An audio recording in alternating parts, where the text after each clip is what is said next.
screens. Now, I had some people ask me, are we still doing screen paints? Of course we are. That's my company. I'm definitely doing screen paint. Definitely. This is part of a uh, new hologram screen paint or a special effects screen paint we're working on. And this is how far we go into our props. We're very serious about how we do our props for our company. And but this opened up another doorway for me. Every time I do props or designing something, I had a did a Japanese tea room, and the whole purpose for the Japanese tea room is to show people that you can set up an amazing home theater setup that would cost you under $600. That's what the whole purpose of the whole Japanese tea room was. Now I got sound bar, ultra short throw projector, and screen for under 600 bucks. I paid about 120 for my sound bar. Projector was one of those over there. I think we paid about 60 bucks for one of them. And the paint it cost us to make it. And that was pretty much it. So what we're doing here is we're basically building these things, but they're going to have these screens in front of them connected to them so they can show off the visual effects on how we can change the outcome of surrounding area of the house. That's why we're designing it. But then it caught on to other things as it was supposed to be a simple build, as nothing really is when we do something.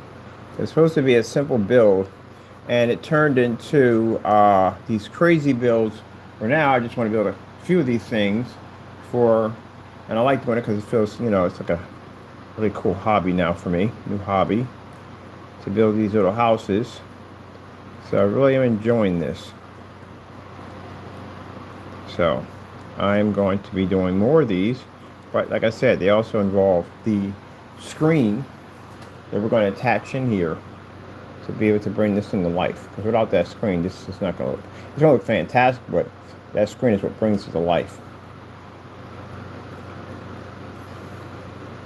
So right now we're doing the tiles. The tiles for the roof. These completed.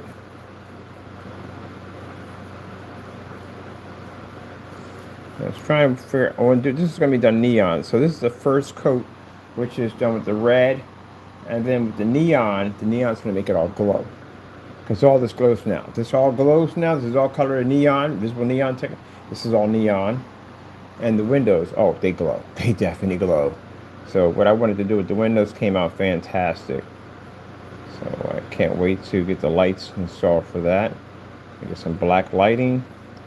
Probably going to have to hit that trim again. But we got to go back over all this with neon. I need for the roof to glow. Looking at neon cottages. I'm going to bring my little fairy tale world to life. And this is going to be set at nighttime. So where we're going to build for it, it's going to be a night setting. Let me see. That's my... Yes, burn brush. Fan brush. Thinner than that. This actually would be perfect. We got one thinner than this one?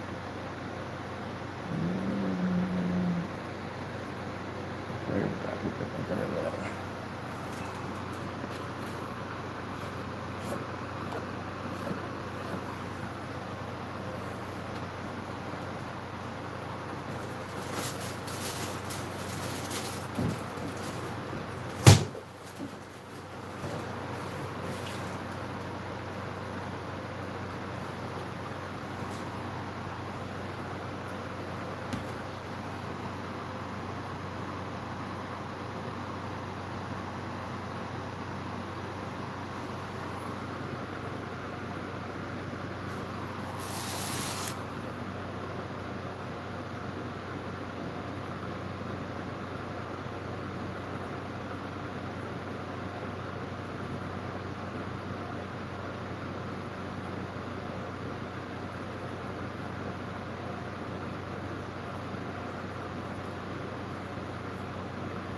I just saw one of my cardboard builds show up on Google.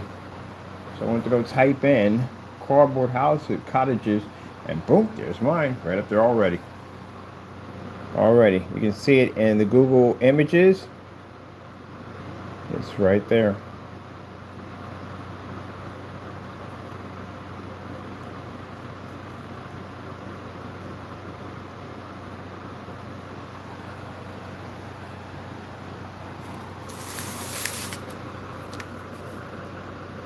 So hopefully my idea gives other people ideas who build cottages, because I got my idea. I was in there staring at other people and seeing how they put theirs together. Like, wow, it's pretty cool. Get an idea of what I wanted to build. Now, is mine exactly like theirs? No, because everybody builds this differently. Everybody's not the same. Everybody has a different way of doing theirs. But it gave me an idea of exactly what I'm embarking upon, how to shape it, and get an idea of what this is going to look like. You know, it just came together. Hopefully somebody sees mine and goes, hey, look, I got a couple great ideas I can add to that. Hey, so be it. That'd be fantastic.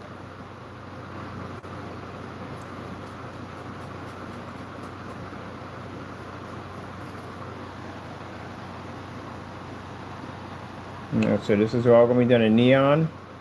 We have to go over in red first so it takes better. The red takes better. So whatever color we paint it, that's the color of the neon that's going to be applied to it. And the casing that we're going to build around it, if we have the back area of it, we're just going to have the scenery of the town. It's going to be more front. And then we have the overhead, which I'm still considering to be doing with the coated plexiglass with our technology. Because if I put a cloud system back there, I can actually push light through it. I can add a projector run right through it. Can't figure which way we might go with that. But I do know the front area is definitely going to have a screen. And that's going to show off whether we want to make it snow inside or whatever we want to do with it. You know, any kind of visual effects we want to put in there, we can do that. Or fairies or anything we want. We can add all that in there because of the screen.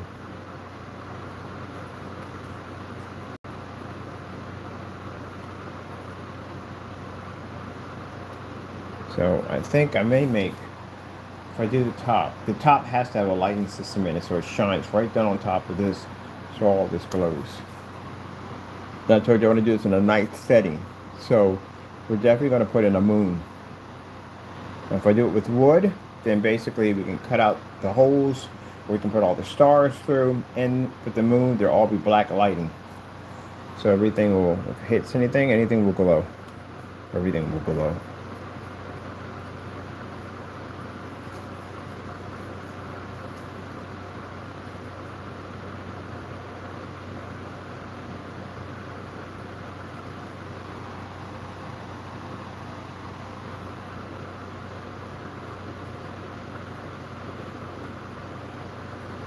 Using the extra fine brush because I have to get around this cabin here.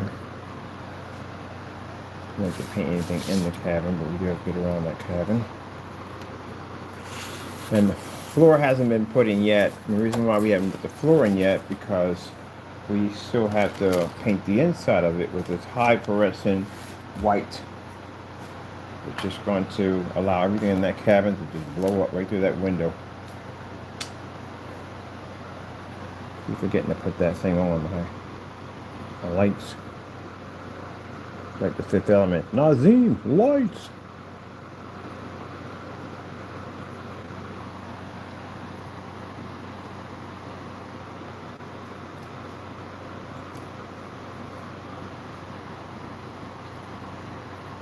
But I'm going to be making a lot more of these because I do like the builds.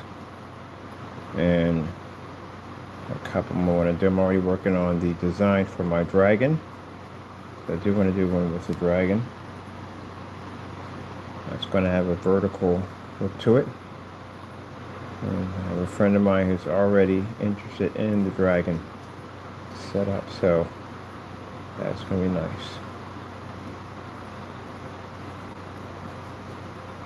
We're going to have to use very thin and visible strong pipe cleaners to make the catapults look real, like they're actually being thrown into the air. So definitely gonna have to do some work behind that and the archers.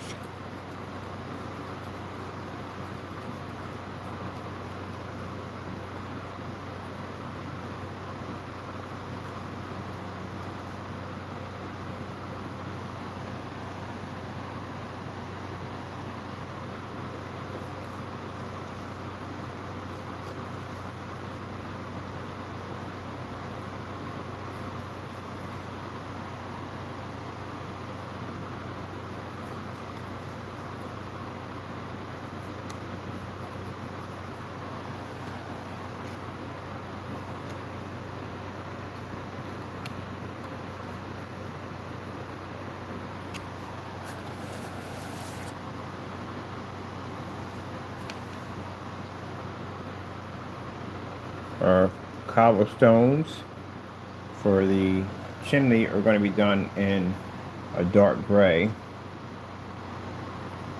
and the chimney is going to be using a form of caulking, white caulking with cardboard padded to it with a pad job to it. That's going to give it a nice little white stucco, but we have to basically mix a little brown into it because we don't want it to look too new. It's a chimney.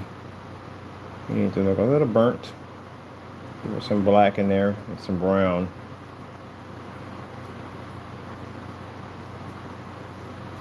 We'll get close enough to underneath that ridge here.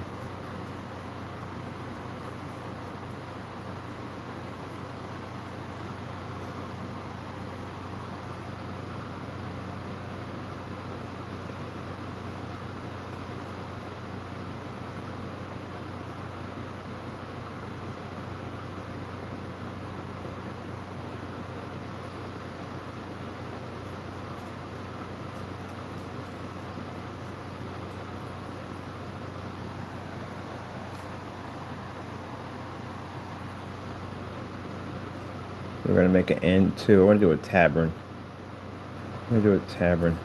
The bar is going to be different. The bar is going to allow you to be able to see the inside of the bar, because we have to do an inside of a bar. Big burning fireplace.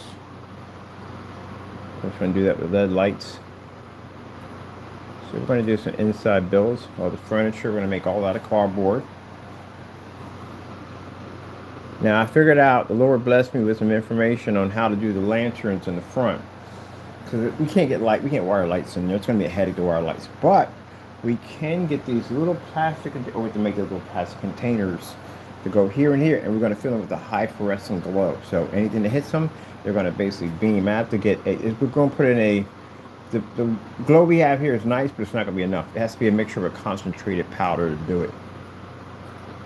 So anything involving any lights that'll be hanging out here, it's going to be a mixture of paint, glow in the dark paint, but mostly a very heavy concentrated powder.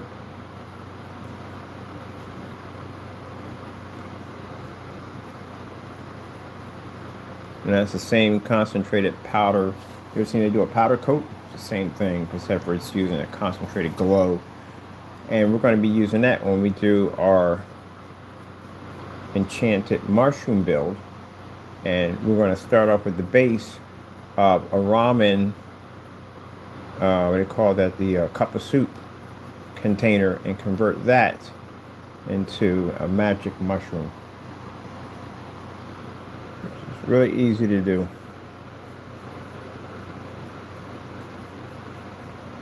Now, we say this is from scratch because, yeah, this is really built from scratch, from the ground up. Every single piece on here was put on piece by piece by piece to put it together. So I didn't have a kit to assemble it. I have a box to start off with. The entire thing is all done by hand, piece by piece. And I want it to be as detailed as I possibly could. So even the individual strips of woods have strip of woods on them. That's how we're able to get the deck or the pier to look so realistic. I'm putting those strips on over and over again. The detail part's the fun part for me. The painting's the fun part for me. Some of it depends on how difficult it gets. That moon window is something else to put in. I was like, how in the world are we going to get that moon window in? And I had to tear out a part inside to get access to that moon window. I used to buy cheap robots from Family Dollar, and I would repaint them, give them a retro 50s look to it, and take parts and put compartments on it, jet packs and all that stuff, just like we built the robot over there. Now I'm not going to buy any more of those robots. I'm going to build my own robots because I got some ideas with that robot we built in the back. I took apart that case. That case is in pieces now. I want to build it more compact. I need to be smaller. Because if I'm going to be shipping those things out, that case has to be compact. It has to be smaller. It has to be small. It's too big to ship something like that. So what I'm doing is I'm actually rebuilding to make a more sturdier but more compact case. Because now I've gotten orders for those when we get to it, for those fluorescent glow flower PCs. So we're going to be working on a new case. The case is all wood. That's what we're going to be working on, is wood. For that setup, but more compact. So that's something else I'm going to be working on in the future.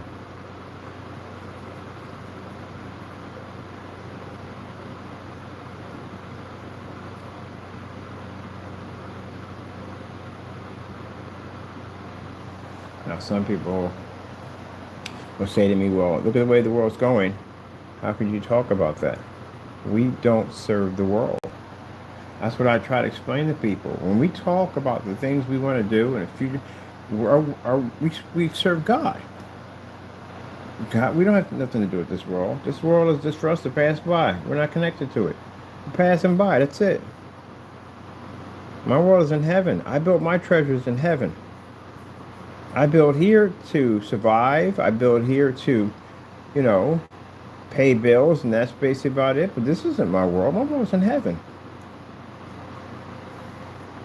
I'm building for my world in heaven. So when the Lord tells us that we're going to do this and do that, it happens. We get it done. The Lord blesses us to have what we need, if it be His will. But our world is not here. Our world is in heaven. I didn't build my treasures here. People will sit in this world and they will chase the almighty dollar. That's what they'll do. You'll worship the dollar. You'll basically chase the dollar. I don't chase money. I chase God. If God blesses me to have it, then I have it. If I don't, I don't. There's no worries over it. Because at the end of the day, He controls all things. So we don't build for this world. We build for heaven. And if the Lord tells me that, hey, I've got something for you, and this is how it's going to pan out, and this is where it's going to sell, then it's going to sell. It's going to do what as He said it's going to do. I trust Him. And that's when people have to learn to have that faith. You got to have that faith. I got family members who claim, and this is dangerous, and it's very dangerous. It's very, very dangerous. That will claim they have that faith. They'll claim it just so they can tell it to you, because they don't want to. They don't want to seem like they don't have it. But if you don't have it, you don't have it. You have to work on it. It's a process. It takes time. Mine never started off this way. I was very, very doubtful when I started off. Very doubtful, very scared, very afraid. And I went through a lot of trials and tribulations to get to this point. It comes with time. It does. It comes with time. And you will fall over and over again and again and again. You will lose your faith, not saying your faith with God, but you will lose that faith that you worry that nothing's going to work out because, you start believing in this world. Instead of putting your trust in God, who has control over all things. And it's hard to do. It is very hard to do. It takes time. When I have family members that I'll talk to them about that, says, look, you got to have more faith. If you're screaming and yelling and all nervous and shaking, that ain't much trust in God. My mother used to always say at the end of the day, sometimes we get nervous about something, she said, well, what do you got? You got trust or do you have trust? Do you trust in God or do you not trust in God? If you trust in God, you don't worry about it. You pray, give it to Him, walk away from it. It's already taken care of. You go about your day. Lord got it taken care of. Don't worry about it. But if you're out there scared and ranting and screaming, you don't have faith in God. You don't. You believe in Him, yes, you do. You believe in Him, yes, you do. That's right, you do believe in Him. If you're a Christian, you do believe in Him. But you don't have that faith. Ye a little faith. You don't have that faith yet because you're still scared. Like, I forget, it was one of the apostles who got on the boat, saw Jesus walking across the water. And Jesus said, you can walk across the water just like me. Just got to have that faith. And he was doing it at one point, but he looked down and saw the water, and he got scared, and he started to drown. Jesus had to come save him. But you have that ability to have that faith. You have no idea how powerful you are. You really just don't know. But, our brains, our minds, we're blocked from all of that because we're filled with doubt.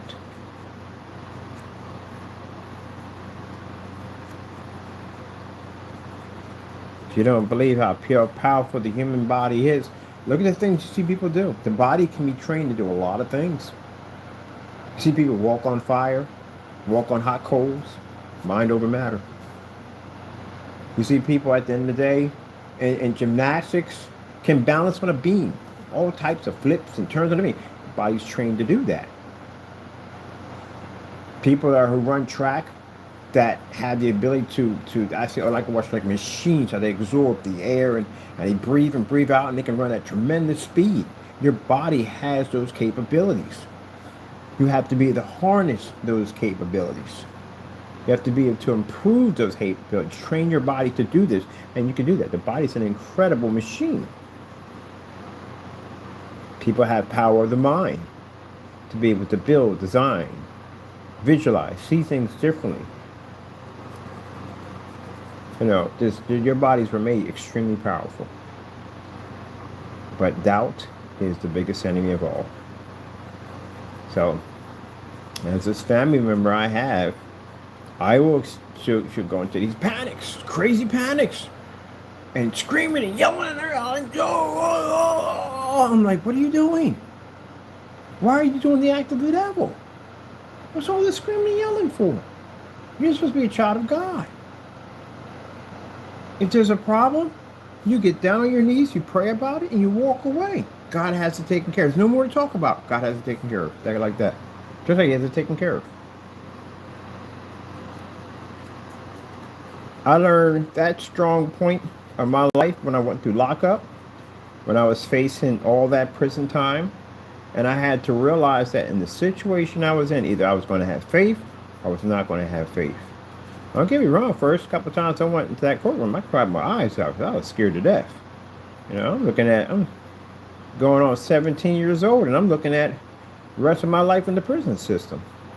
And yes, I was scared to death. But my mom came to me and she said, it's not so. You're going to do some time, but you're not going to do the time that they want you to do, because the Lord has something for you. He's always had something for you. You just refused it because, I wanted to live out in that world. I wanted to be that person. He said, but the Lord has something for you. And she gave me a Bible. I started reading my Bible. The more I read my Bible, the stronger I got. To the point when I walked in the courtroom, I had no fear. It wasn't even there. Now, yes, I was sorry, very sorry for what I've done. I'm a changed man. Don't want to be that person anymore. All I want to do is to serve Jesus. I didn't want nothing to do with this world anymore. Nothing. All I want to do is to serve Jesus. That's all I wanted to do. It wasn't about being Jesus' friend because I knew He could get me out of this situation. It was about being Jesus' friend because I realized that He died on that cross for me. And He gave everything up for me. For a person who didn't appreciate what He had for me and turned Him away. I owe Him. So that's when my journey started. And I went through, when I got out of there, many trials and tribulations I went through. The Lord was making me strong and building me and getting me ready because He knew Satan was going to come for me and try to take back what he was working on. And it didn't happen. Satan came. He did. Many, many times he came. And it never happened. He never got me. He tried everything you could possibly think of. Now, this is before these guys at the end of the day. That's when I told you at the end of the day, gentlemen, I have been through so much in God's boot camp that the things that you tried, and these are trolls, we had some trolls who did some very nasty, dirty things to me and my family. And you attacked all Christians. That's what you did. Everyone that you contacted, because the Lord has me around a lot of Christians, you attacked Christians. And the Lord is a protector of his people. And the way the world is today, like I said, you need the Lord with you. You do. The last thing you want to do is go around attacking Christians. That's what they did. So, I went through periods of my life where I had nothing to eat. Nothing. There's no family I could contact. No one I could reach out to. I was on my own. I had no one else to have faith in. It was going to help me be to eat the next day. And I had to trust in God. Now, could I have called upon one of my family members? Yeah, I could have. Did I? No. You know why? If I called upon them, I'd have missed out on the glory of seeing God's hand at work. That's one of the most amazing things you will ever witness in your entire life. I had the ability to fix my situation in a hot second, but I chose not to because I knew that the Lord had me. And he did. Every single time he had me. Every single time. Somebody knock on my door and say, hey, you are Mr. Burley. Yes, I am. I got this computer over I need you to fix. Just like that. How much you charge? I charge about $150. Okay, I got you. There you go. I'm going to pick it up after work tomorrow. Thank you. Thank you, Jesus. How amazing that the Lord comes in and blesses. I was living in a place where the roofing wasn't all that done, and water had leaked in between the walls and took out the power. And here I am sitting in this dark house with my dogs, thinking I may have to surrender my animals. I might have to go into a shelter. And I know nothing. I know there's some electrical work, but not on that level. Heck no. Maybe we wire a lamp. That's it. But nothing on that level. And we had where the area was at. The shortage we had was in the wall. And I packed all my stuff up, getting ready to call SPCA to surrender my dogs because I can't take them to the shelter I got to go to. And when I went to rest that night, a vision popped up, and I saw myself. The Lord sent me a vision. I saw myself walking over to that area in the wall and repairing it. I saw exactly how it had to be done. Step by step, the Lord gave me that vision.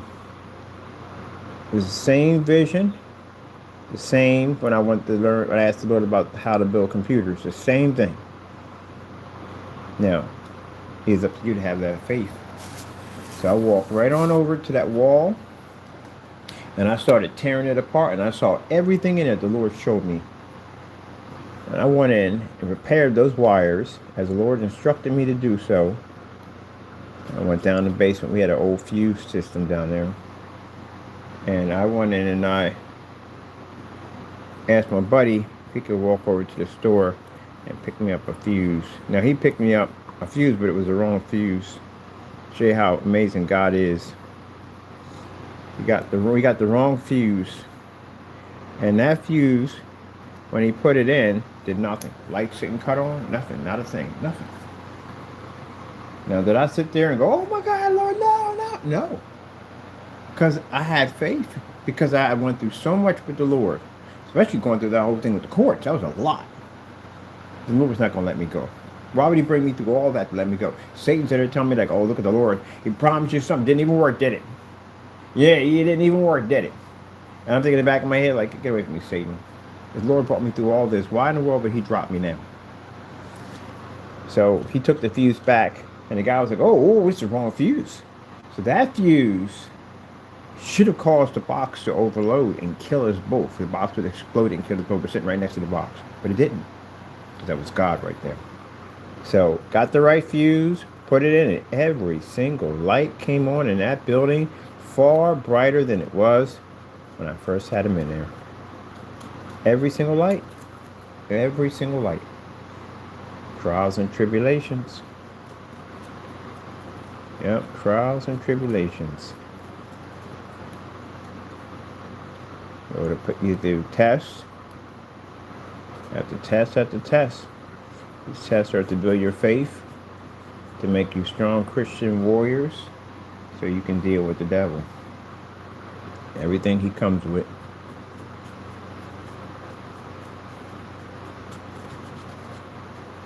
So you can see that wolf in sheep's clothing.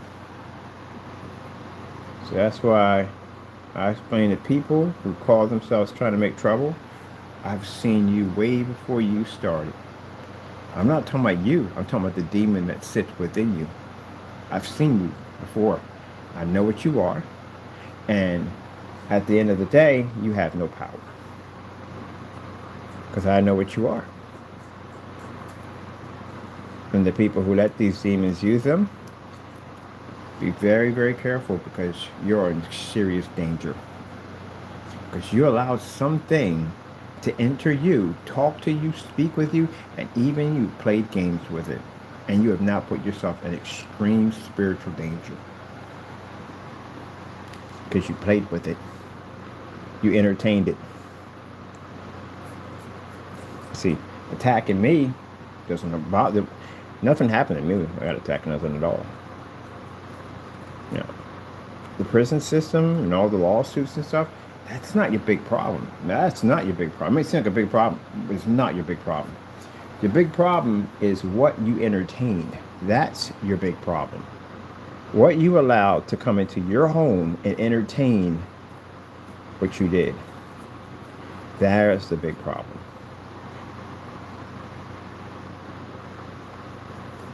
Because what you brought in only has one intention, and one intention only. And that is to take your life. And anyone around you that he can get, well, it's not a human, can get his hands on. That's what you entertained. That's why I tell people at the end of the day, be careful about entertaining the devil. He never travels alone, ever. Always brings in, it says in the Bible, how he'll come into your house and he'll bring groups of them that will infestate into your home. There to do nothing but cause problems.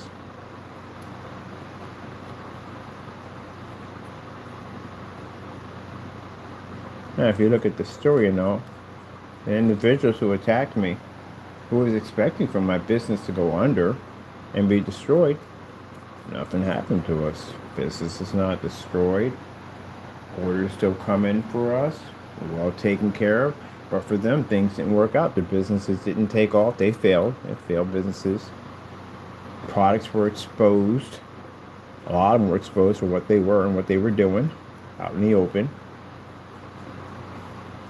Some even lost their businesses. And in this decade and time, the way things are going, lawsuits are not things you want.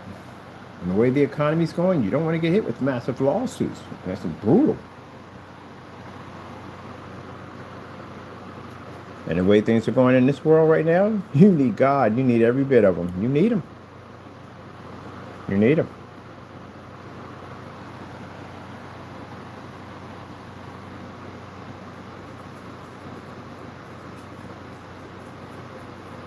You know, some people may say, are these people going to be destroyed? I can't say that. I can't even make that statement. I don't know what God's plans are for them. I don't know that. I can't even make that statement. I know what my plans were. I didn't get destroyed when the Lord came after me. You know what I mean? He could have killed me right there on the spot when I threatened my brother-in-law. He could have killed me right there on the spot. Could have took my life. But he didn't. He could have a purpose for them. But you're not going to be in a situation where you're going to get a free pass. You'll be held over the flames, but you won't fall in. You're going to go through a learning process. And these learning processes, you will never, ever forget as long as you live. You will never forget that learning process. If that process that happened with me when I threatened my brother-in-law, and the same thing turned on me, I would never forget that as long as I live. Never, ever forget it. Never forget it. I learned two things in that process. I learned how merciful God is, and I learned not to mess with Christians. Nah, don't mess with them. Yep. No way in the world going through that one ever again. No way in the world.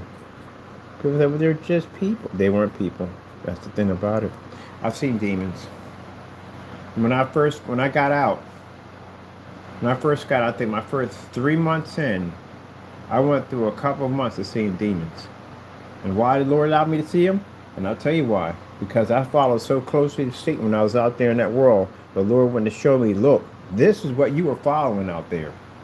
Scared the daylights out of me. I was terrified. I mean, I knew at the end of the day the Lord had my back, but that's not something you want to be bumping into every single day or 3 or 4 times a day. You don't want to be seeing that stuff. That stuff is scary as I don't know what.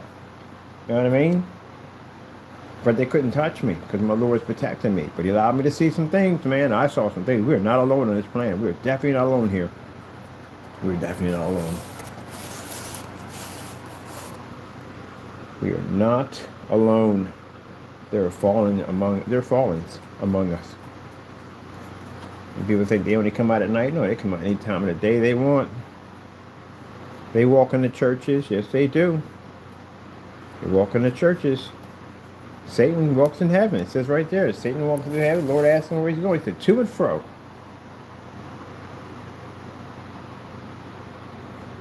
Does he have any power? No, he doesn't have any power. Of course he does. But to think at the end of the day that they only come out at night, no, they come out any time of the day. Any time of the day. You got to be careful what you talking to, who you sitting next to. See, that's the thing about having that spiritual guidance from God. That the fact that you know it. You'll know it. When you see one of them, you'll know it. You'll know it like, oh, yep, I see it right there. I know what you are. I was going to the store waiting for my buddy to open up his store. And woman's over there by the bus stop in the morning. And she was talking to me. Now, they ain't got to have their head turned around and do all this stuff like that. They don't have to do any of that at all, period. They don't have to. Why would they do that? They'll scare you away. But I knew something wasn't right about that woman. And she kept inching closer to me and closer. And I kept backing up and backing up and backing up. And she kept inching closer to me. And I said, excuse me. I'm a bit sick. I got a cold. Because they're not going to jump up at you like that. Because they'll scare you. The object is to fool you. To get you to trust them. But I said, I'm praying at the same time. So it knows I'm praying. It knows it can't get close to me. It knows it can't even review its truth or can't do anything at all. So it's going to have to just back away. And I said, well, I'm a little sick. I'm going to need you to back away a little bit. She said, okay, I'll back away. She backed away slowly. I've never had a conversation where if I take 2 steps back, you take 2 steps forward. Take 2 steps back, you take 2 steps forward. That something ain't right there. So they'll try to reach out and grab you. You don't want them touching you. Don't let them touch you. That's why you got to be careful whose hand you shake. Pray when you shake someone's hand. Pray when you hug somebody. Pray. Because you don't know what in the world you're having a conversation with. Who you may be talking to. Got to pray. Oh, I'm not quite nicely. On the rooftop here. Up on the rooftop. Ding, ding, ding. Now, some people don't want to hear this kind of stuff. Like, I don't want to hear this kind of... You need to hear this kind of stuff.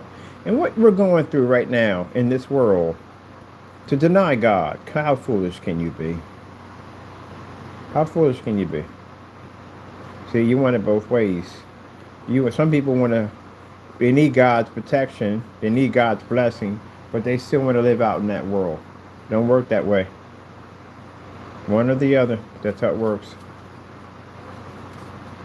Your kids at the end of the day, they want something from you. Maybe they want a new bike. They might want it in the day. And you want to give them that bike, right? You want to give them a nice bike. You want your kids to be happy, right? That's what you want to do. You make your kids happy. But if your kids are doing stuff at the end of the day are not worthy of the bike, do you want to give them the bike? Heck no, you don't want to give them the bike. You know, come on, man. Clean your room. Do your chores at the end of the day. Bring home good grades. Do something, you know what I mean? Stop getting in fights. Stop getting in trouble. I can't give you a bike. I can't give you that at all. You got to earn that. You want to do the same thing as a kid yourself. You want something, you gotta straighten up, get it together, be worthy of that reward, and your mom and pop can give you that.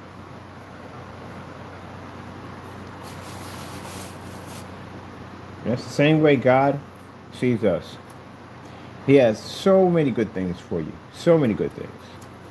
He has endless love for you. He loves you. He does. But you keep denying him. You keep pushing away his hand.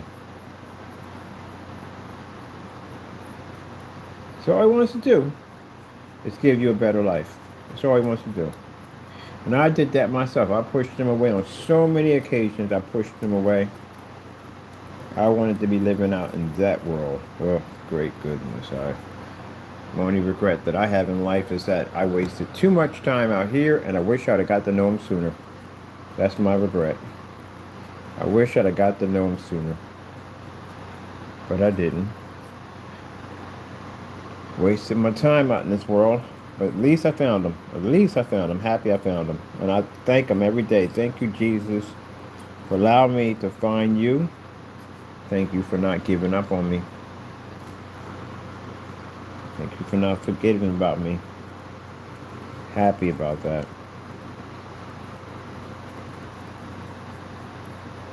And people say, well, look at all the chaos that's going on. Well, how can you be? I got Jesus. I'm happy. I've got my Lord. I'm happy.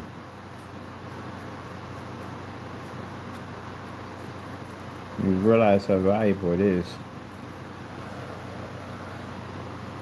I like our little brick roof. It's coming along quite nicely. I should not be painting in my whatchamacallit, in my background area here. Let me get this up. This right there. So I didn't even take anything yet, but I don't want to touch anything in there. On the roof. The shingles came up quite nice. We still have to, once we put the glow in, put a little black in there so we can give them a little rough look to them. A little shadow to them. Yep. Happy to be a man of God every day. And people think, oh, because you're Christian, you don't make mistakes. Christians make mistakes. Well, yes, we do. We mess up. We do. But the important thing that you go to the Lord and you repent and ask the Lord for forgiveness. Try your hardest not to do it again. That's what you do.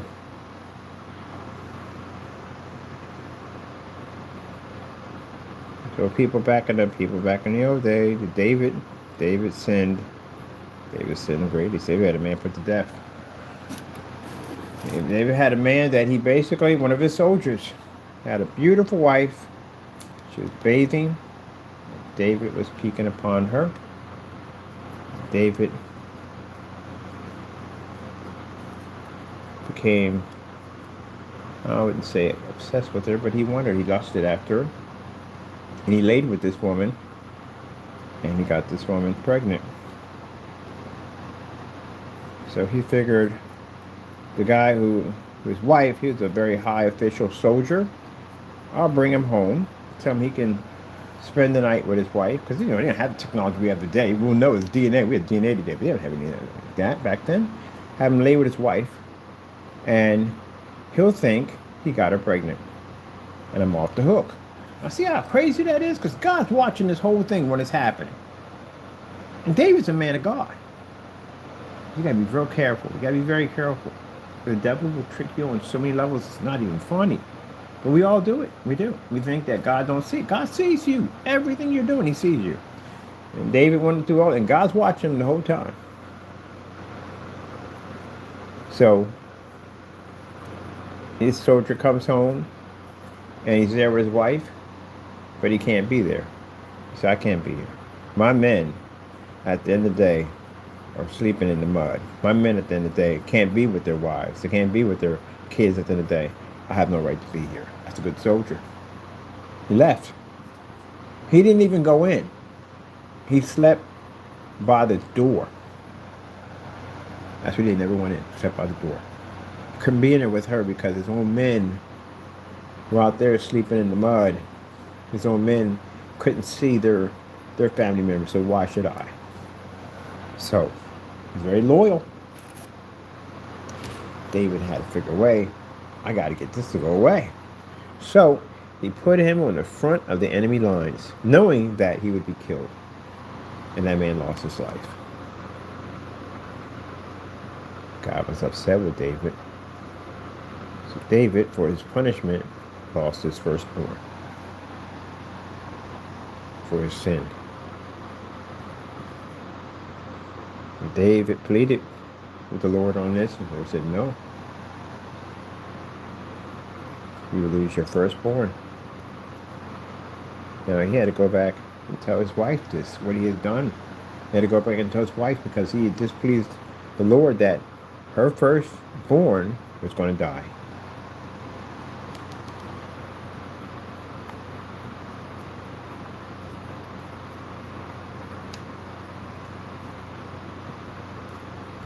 So, yeah, they made mistakes.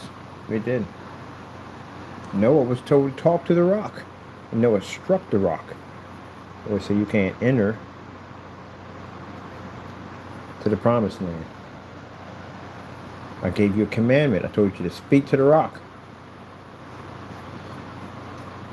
Moses, if you read his story, teaches you patience. It does. Moses went through so much with the children of Israel. Oh my goodness. That's the one thing I try to tell my sister at the end of the day. Read the stories about Moses. This is more to do with the ark and the flood. The children of Israel drove him crazy. Because in the wilderness, they complained about everything. They complained about every single thing. They saw all kinds of wonders and miracles, and even had manna from heaven, from the angels, what the angels eat. They had food from heaven, from the angels. They saw all types of miracles. And yet they had little faith. Now, I think they said that, if we're in the Bible, I think the kids, the descendants went, but I think the original ones didn't go. But I do know that they drove Moses crazy. Moses like, oh my goodness, man, I went down here, I rescued these people. These people were in slavery at one point, and they just complained about every little thing, Lord. Everything they complained about everything. Like everything they complained about it. It's like, I can't, I don't want these to be my people anymore. I'm tired of it. He was at his last end, he just couldn't take it anymore. But Moses teaches you patience, he does. You see what he went through. He's up there. Imagine you just went through all this. You went through being a slave where you were beaten, starved to death, murdered, and they didn't care nothing about your life in any way whatsoever. You were put through the worst situations ever. And then this prophet comes down from God to release you from this turmoil you're in. And not only do you leave this captivity free, but you leave it a rich man. Because the people who went through so much, when Moses came back over and over again, and God kept cursing and sending plagues among Pharaoh, that the people became upset. They couldn't take it no more. Look, you got to get them out of here. They got to go. I can't take it. When the angel of death came through and took the firstborn, that was the end of it. That was the last straw. Even his wife himself was like, we're done. Get them out. Get them out. They wanted them out so badly, they said, give them whatever they want. Just get them away from us. And that's what happened. They stacked them with gold and diamond and rubies, paid them whatever they wanted. Now, they came out rich. They came out as kings. You imagine that. Going in, and you're a slave, and God brings you out rich as a king. But now the Pharaoh, at the end of the day, again, you got to be careful about that pride. Pride is very, very dangerous. He got upset, and he thought to himself, what would the other kings, what would they think at the end of the day? I'm supposed to be this powerful king, and I let a bunch of slaves come in, bully me, which he didn't bully him, but that's how he probably felt. Bully me and take take gold and whatever and leave. That's gonna be a bad reputation for me. People do that today. People go back over to you to walk away from a situation, and you walk away from a situation. The devil will mess with you and tell you you can't walk away from that situation. You got to go back there. You got to represent. You got to do what you got to do. There you go. That's when you got to be careful about that. Quick to walk away from it. And all he had to do was walk away from it, but he didn't. So he got together his armies, and they went chasing after the children of Israel to kill them. They don't kill all of them. And when they saw him coming, the armies coming, they started crying out to Moses. And Moses prayed upon the Lord, and the Lord opened up the sea. And as they started to walk through, Pharaoh was full of so much hatred and so much rage that he crossed that ocean. And the men came out of it, started looking around like, oh my goodness, we're like in the middle of the ocean. We're literally in the middle of the ocean, but Pharaoh was full of so much hatred, you can see it. And then when they got across, they were still, the children of Israel were still screaming, they're coming, they're coming, they're coming. And when the Lord, Moses closed his hands, that sea swallowed them up. They were all killed. But they still complained. They complained about everything. Drove Moses crazy. Now, if they went through all that, you got to look at this right here. They went through all that. They got that gold, walked out of there rich with gold, diamonds, rubies, you name it, they had it. Walked out of there rich. Slaves 1 minute, rich and free the next. What did they do with that gold?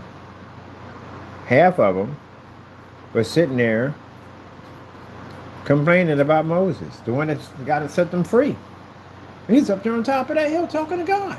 How come we can't have that conversation with God? How come God only talks to him? There's Satan already in the picture, already that fast. He's in there. That fast. We're going to make our own God that talks to us. We'll make our own God. So they got that gold and they started melting it down to make their own idol. The Lord says, your people are sinning. And Moses said, they ain't my people. He was tired of them. He was just tired of them. Yeah, my people. Why they got to be my people at the end of the day? My goodness. I mean, come on, people. You went through torment, pain. You're murdering you, torturing you, slaughtering you. Couldn't care less whether you lived or died. Starved you to death. They're moving those huge blocks of stone. If one of them got caught in between, they would just crush him in it. Think nothing of it. That could be one of your family members behind that stone, and you're there crying. They don't care. Beat you with those whips. Imagine you being lashed, worked to death, almost being worked near to death. No end in sight. First, there's no end in sight. And if you fall, they'll beat you, and they'll keep beating you until you nothing left. They'll drag your body and throw you in a pit somewhere. Get somebody else in your plate. You were sheep for the slaughter. That's what you were. That's what they were. Sheep for the slaughter. Very little food, very little shelter. Animals were treated better than them. And that's what they went through. And you came out of all that as rich, gold, diamonds, rubies. And you took that same gold and you melted it down to make a calf to basically worship a god in front of the actual God himself on top of that hill. Now, did all of them side with them? No, not all of them sided with them. No. It was just that particular half that was already in there. Carrying on and acting up. And Moses asked, those who want to worship the calf, separate y'all. Y'all go this side, and those who want to be on my side, come here. And they came, the people who trusted in Moses came to his side, and those who want to worship that calf went over there. And God, they say he threw the 10 Commandments, but I didn't read that in the Bible anyway. But Hollywood has their own way of putting things together. But anyway, the Lord opened the earth and swallowed them up. Those who chose that calf got swallowed up, gone.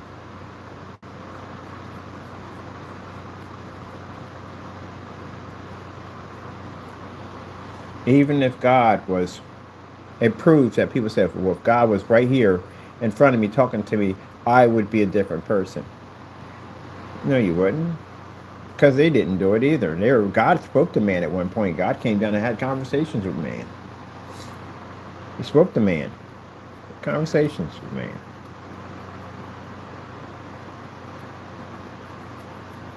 I find that fascinating that Moses, Noah,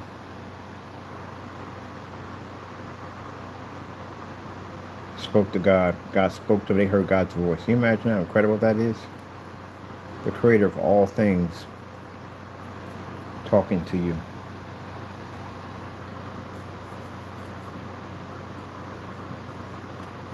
Your very existence. You get people today don't believe in God at all in any way whatsoever. Atheists don't believe in God. But the thing about the atheists is that they will find out when you wake up in the next life. The problem is that the fact that you'll be wrong, well, the path you chose is eternity. That's where you'll be at for eternity. You'll be in that lake of fire forever. That's a horrible way to be wrong. Some people believe in reincarnation. Well, you'll figure it out.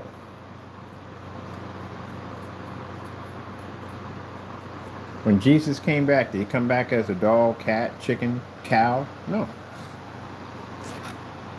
He didn't come back.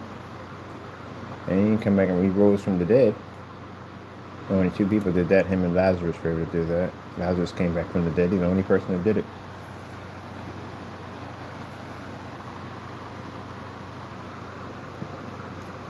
Now, some people don't like when I talk about God. I feel sorry for you. I really do. I do. And I know in your life somewhere you will call on God. But the sad thing about it is you only call on him when you need him. How many of you sat there and taken the time and had a good conversation with the Lord and didn't need nothing from him? It's interesting when some people have money and they're well taken care of, they don't talk to Jesus. They don't talk to God. They only talk to God when their life is in danger or the world's crashing down on top of you. That's when we have a conversation with God. We don't just blatantly have a conversation like, hey, Lord, how you doing today? Of course, we know he's doing fantastic, but it's always nice to ask. Thank you for allowing me to be able to exist in this world. Thank you for allowing my heart to keep beating. Thank you for allowing me to see another beautiful brand new day. Thank you for giving me one more day on this earth. Thank you. Y'all thank him for that? Thank you for, how many of y'all say a prayer when you come back in from work? Thank you, Lord, for allowing me to come back in. Watching over me as I drive down the road. Watching over me as I walk down the street. Don't forget to thank him for that. Don't forget to thank him.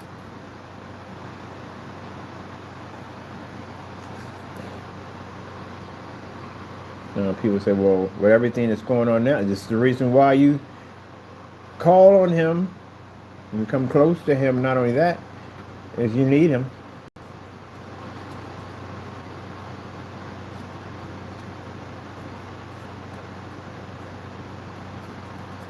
I couldn't imagine living in this world without God. I just couldn't do it. And at one point I did. Thought I could live without Jesus in this world.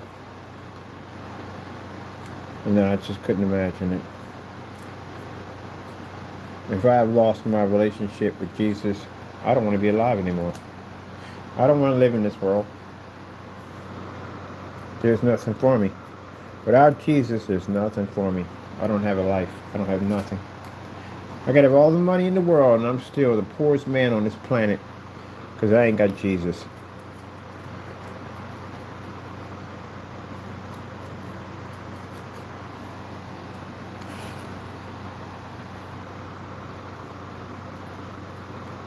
No, I don't have Jesus at all.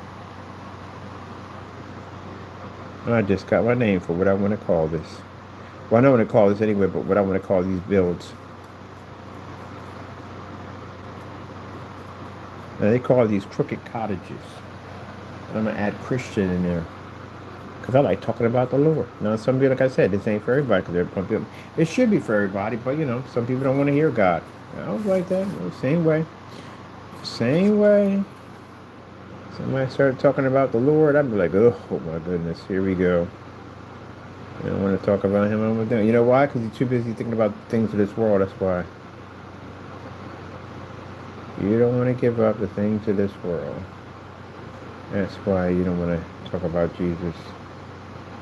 Jesus spoils your plans for the things you want to do attached to this world. That's why you don't want to talk about the Lord. I like to talk about the Lord because hopefully somebody who sees this says, you know what? I want to know more about Jesus. And they get a Bible and they get to reading and go to church. And they realize they are much happier with Jesus than they are with this world. And that's one more soldier added to God's army.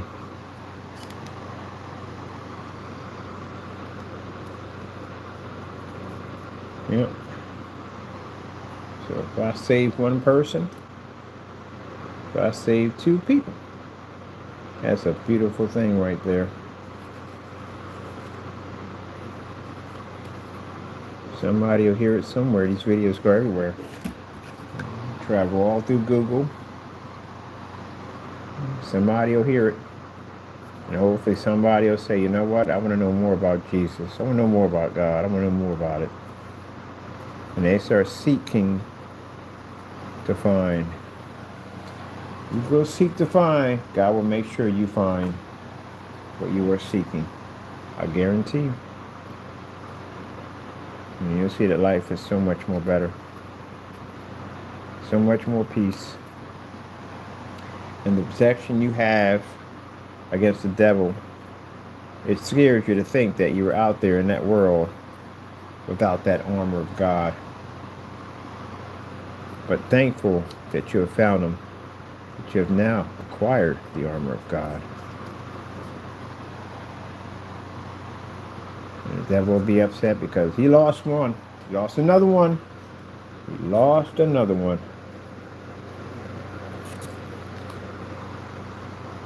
This is how it's going to be, Satan.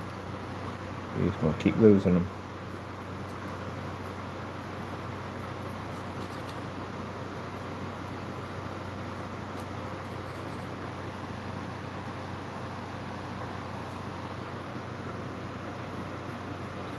Our roof is coming on quite nicely. Red is coming in quite nicely.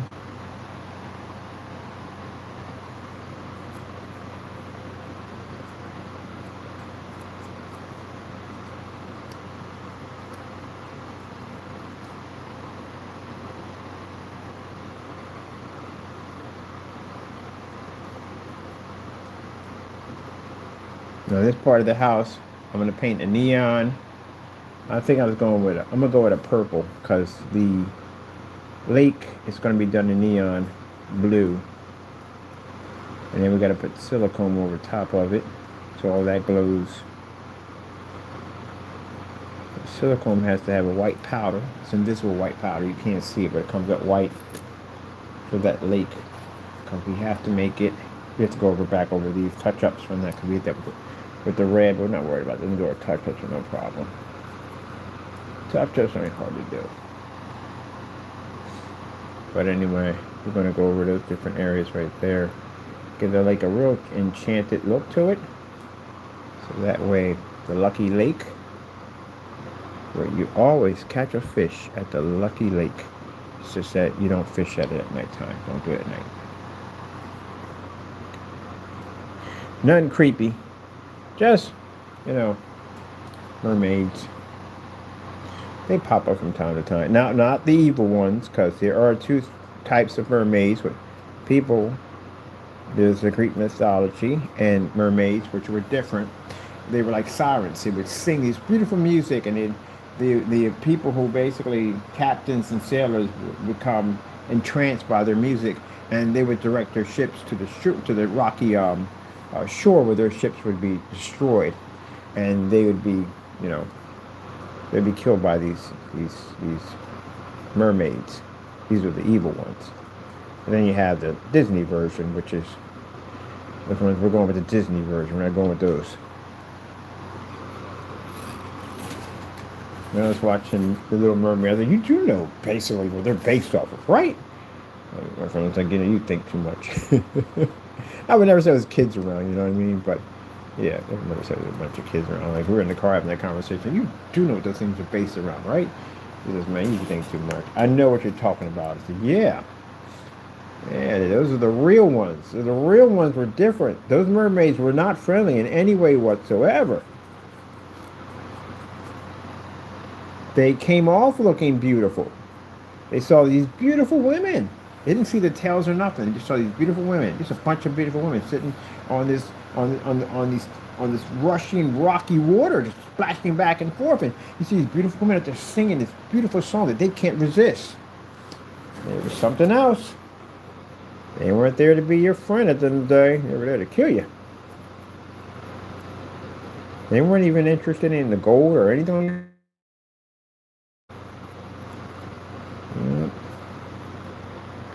Sirens. Still mermaids. But, you know. Centurion. Centurion is... The Minotaur is part bull and part horse, and Centurion is part horse and part man. Yeah. So what's the goat? Because in Hercules, there's a goat called Newt. Played a little horn, a little flute. Newt. Oh, wait a minute. So that means Eye of Newt was actually basically, or whatever the freak, I have no idea. I'm not looking to that, because that part right there is always witchcraft right there. I'm not getting into that nonsense. But anyway, yeah, I just thought about that. Mighty Hercules, the cartoon. Man, that was my shot. That was my cartoon back. It's way, way, way back. Man, that's way back. The Mighty Hercules. If you remember that one, y'all should. You're old enough. So I got people in my room old enough to know that one. The Mighty Hercules. Speed Racer. I remember watching Speed Racer when I was a kid when it came on TV. Speed Racer. Ultraman. Definitely Ultraman. Ah! Ah! Ah! Throwing these rubber monsters all over the place, which was actually cool. Godzilla, always a fan of Godzilla. I watched the black and white versions of Godzilla when I was coming up. All-Star Blazers. And at one point, majority of most of the TV that was cartoons or on were out all from Japan. Most of them were from Japan. The Mighty Hercules, I remember that. And I do remember, what was it? The Mighty Hercules. Man, Felix the Cat. Felix the Cat was one. Rocky and Bullwinkle. Wasn't a big fan of Rocky and Bullwinkle. I didn't get Rocky and Bullwinkle. I just didn't get them. Didn't understand them. I know we got some people who think at the end of the day that, hey, I'll continue talking. You know why? Because number one, I speak with my Lord. I talk with him. And number two, mind you, my videos are seen over on Google and other different streaming sites. That's where they go. So, you know, when I speak, it's not just for the people in the room. It's for everybody when I speak. So we have some people who feel that, you know, they just leave and we'll leave him in there, be talking to himself. No, I'm never talking to myself. Never talking to myself. I serve God. I talk to the Lord every single day. Sitting there and talking to him. I'm sitting there having a conversation with Jesus. Have a conversation with anyone who watches this later on. Have a conversation with them. I had a troll say something nasty to me and say, well, you're just in there talking to yourself. I'm like, no, I'm here having a conversation with Jesus. I'm having a conversation with Anyone later on who watches this video, that's who I'm having a conversation with. See, devil already in you. Stop doing that. Stop entertaining it. Stop entertaining it. When you act like that and you say things out of your mouth, you don't hurt me. You hurt yourself. Stop entertaining it. When it talks to you. When it tells you to do those things, that's the devil having a conversation with you. And what do? You entertain it. Now, if you're outside and the devil popped up in true 100% true form right in front of you, of course you wouldn't be able to handle the impact. It'll kill you. You have a heart attack right from the door. You couldn't take that at the end of the day. That's way beyond. You wouldn't be able to handle something like that. No one would be able to handle something like that. So you wouldn't be able to handle that. But if you came close to something that you could handle, you would not entertain it, would you? You would run as fast as you can to get away from it. You would run out in traffic, whatever. You'd run wherever you got to go to get away from it. And if you say, hey, come here, I want to talk to you for a minute, you don't want to talk to it. You want to get as far away from that as you possibly can, right? Then why in the world would you entertain it when it talks to you? When it whispers in your ear and tells you to do things? That's not you thinking about doing that. When you make that thought and think about that, yeah, it is you.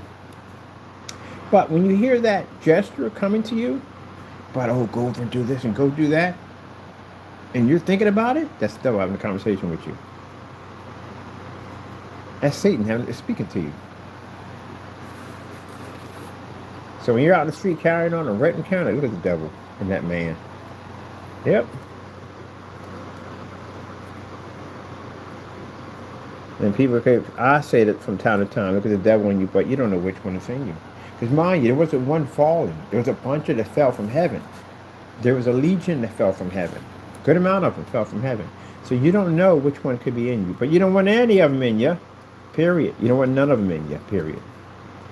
That's why true Christians, when that thought comes up and the devil starts ready to speak, somebody may make me angry or something, I catch myself and say, I give it to the Lord. I give it to Jesus. Thank you, Jesus. Thank you, Jesus. Thank you. Give it to Jesus. Thank you, Jesus. Give it to God. Shut that down before we get started. Not today, Satan. Shut you down. I got time for that nonsense. Did that one already. Listen to you. Taking half my life from me. Could have took all of it from me. Listening to you.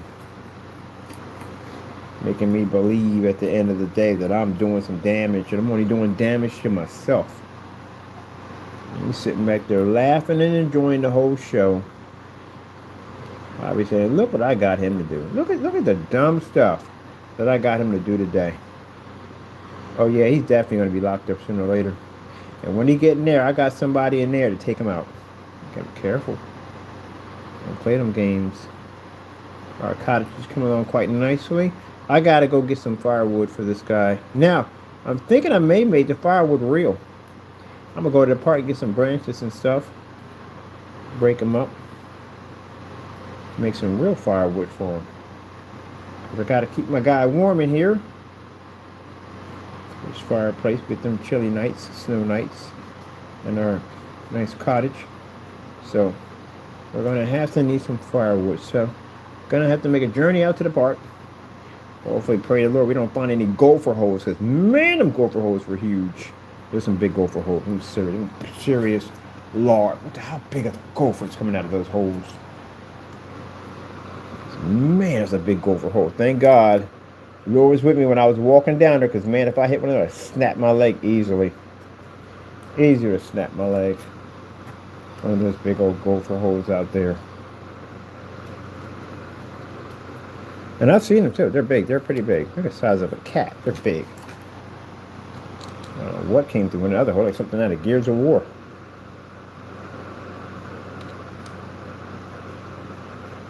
Little holes.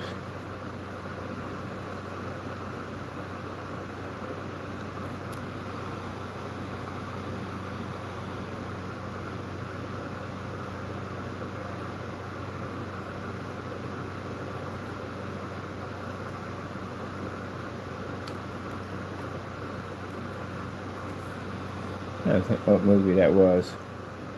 when they had those. Oh, that was with Tomorrowland or something like that. And those aliens were there. The entire crash landed a long time ago. They were there the whole entire time. They realized how they were able to swarm so quick. I watch that. I barely watch movies. I really do. And when I do watch them, what did I watch yesterday? Dante's Peak. I never saw it before. I know. Oh, I don't watch a lot of movies. I finally saw it. It was pretty good. I liked it. It's pretty good. It was like, well, you know, oh, that movie is, yeah, you know. It took me 5 years to watch freaking Avatar. A lot of you not did. It took me 5 years to literally watch Avatar. I'm not into movies like that. You would think a person who actually makes movie theaters would watch movies. I don't. I'm more into documentaries and stuff like that. Studying history, stuff like that. So mostly on my screens, I just watch documentaries, or I like looking at the loft music, the backgrounds with the countrysides and stuff like that. That's pretty much it.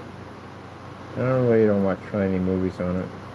Do a lot of gaming on them. I like the game. That's basically about it. But nope. All that other stuff, no can do. Don't watch a lot of movies.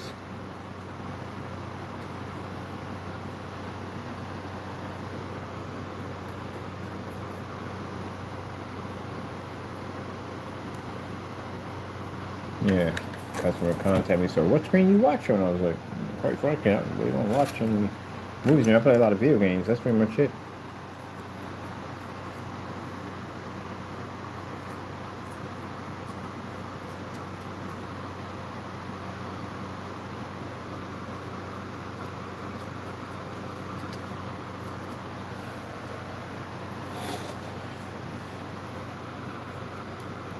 To do our touch ups on the areas that we touched with red.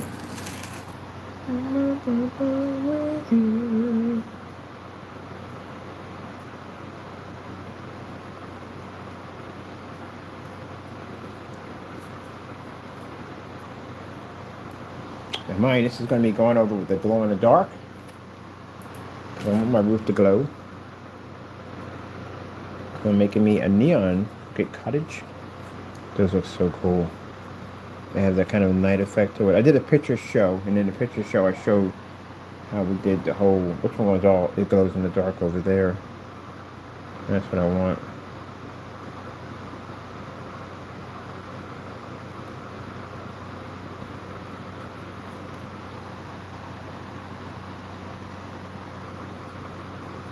You know, for those just saying at the end of the day, I know people who watch this later on Google like, hey, God talks about God a lot. Well, see the house I have here? This isn't Jesus. Because he's the one who taught me how to put the whole thing together. I gotta give credit where credit is due. I can't be that person. I'm sorry. I cannot be that person. God blesses me with something. I'm gonna give him the glory for it. That's how it's gonna be. Always gonna be that way. Always gonna be that way. Always gonna give him the glory for it. There's nothing here I'm able to do without God. I can't do anything without God. I don't have the capability to do what I do without God. So I'm always going to give him the glory. Always. And there are people get mad about that. They don't want to hear about God at the end of the day. Well, you know, hey, it is what it is. I'm going to talk about him. Ain't nobody want to talk about God until God is needed. That's when we want to talk about God. I think that's so disrespectful, it's not even funny. It's disrespectful. You only want to talk to God when God is needed. You wouldn't like it if someone just called you up because they just need you. That'd tick you off, wouldn't it? Yeah, people go through that right now. Like, man, the only time they call me is when they want something. The only time they call me when they need something. And nobody call me up and say, hey, how you doing today? How you feeling today? You having a great day today? And nobody call me up on that. But everybody just call me when they want something. That make you mad, don't it? And we do that to God all the time. Every time people sit up in the park or just have a conversation with him and say, hey, Lord, how you doing? Have a conversation with him. Ask him how he's doing. Thank him. Get up in the morning, don't even pray. Don't say thank you, Jesus, when you get up. Go eat your food, shove food in your mouth. Don't give him thanks. Situation we're in right now with a food crisis going on. And you got to remember, how many of y'all get up and ask the Lord for saying thank you for the food He blessed you to have? I mean, it's nothing, just a bag of chips. It's nothing, just a candy bar. It's nothing, it's just this. It's nothing, that. How many times you put food in your mouth and not tell the Lord thank you?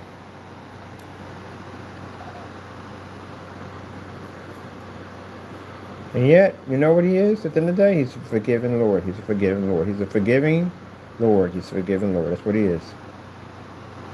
He's a forgiving Lord. He is. The Lord that forgives and forgets. Forgives and forgets. Forgives and forgets. And for those people at the end of the day say, well, He's not, God wanted to, He can have a meteor right now. Right now, this split second, right now, as we're having this conversation, they have a meteor the size of freaking Saturn slam into this planet. We won't be here. There's a lot of things up there right now in outer space right now that could take us out very easily. You know how frail we are right now? We're very, very frail. The Earth we're floating at right now. Anything could happen. Anything up there could hit this planet. We're gone. You don't have to worry about anything else. Don't worry about nothing. We won't be here. If He decides to just take the moon and just push it a couple of inches to the left, you know how much damage that causes to the Earth? You know, all that water you see surrounds the world right now, where it stays at, not casting into 1,000-foot tidal waves that crush cities. Yeah, that's what would happen if the moon were to move in a different direction. Or the sun would be pushed a little farther out, we'd freeze to death. That's how easy it is for us to be killed. Easy, very easy, for to be taken out, just like that. Just like that. Push the sun a little far out, we freeze to death. Push the moon a little to the left or right, catastrophic storm destroy the world. Or, basically, just have one of those billions of meteors flying around up there, just slam into us and we're gone. That's how frail the planet is. And I don't care how crazy your military may be or how powerful your army may be, one of those little meteors up there, roughly about the size of 2 school buses, hits us, we're done. That's how easy for us to be taken out. And yet the Lord does not allow that to happen.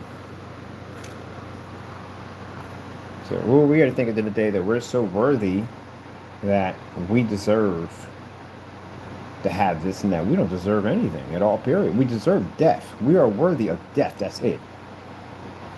We're a destructive race. That's what we are. If you look at it, we're sinful. Say, some people say, well, I've never murdered, I've never gone to... Okay, you've never done anything. You're still a sinner at the end of the day. You are not worthy to enter into the kingdom of heaven. You're still a sinner. You may have never murdered, you may have went to jail, you may have never did anything which you committed sin. You still committed sin. All sin is worthy of death. Lying is worthy of death. A simple lie is worthy of death. But yet we're still here. And because that man, God, Jesus, came down and hung on that cross for us, we have now the ability to be saved. We have the ability to be forgiven for our sins. We have the ability to be able to have a second chance. But it wasn't like that at one point. So you could have done all the good in the world. When you've done a world of good, you're still going to go to hell. It didn't make a difference.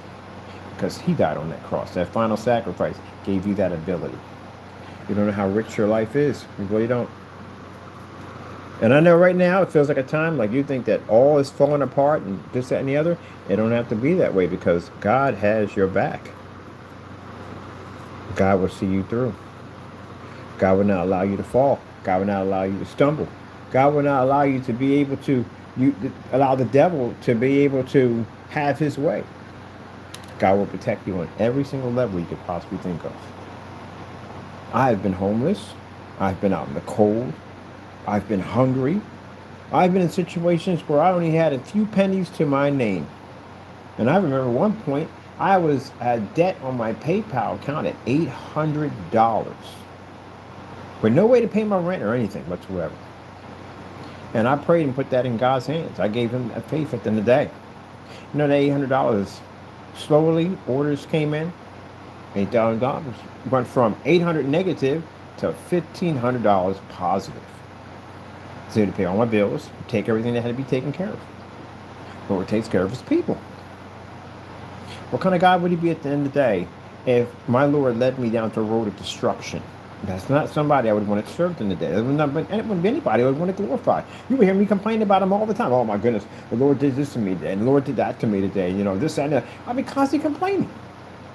But there's nothing to complain about because he takes care of me. My job is in the day to have more faith in him, to know that he's always going to be there for me. No matter how bad things get in life, and what things may happen to me in life, is to have faith in him. And they diagnosed me with a rare lung disease. Like I said, only 200,000 have it.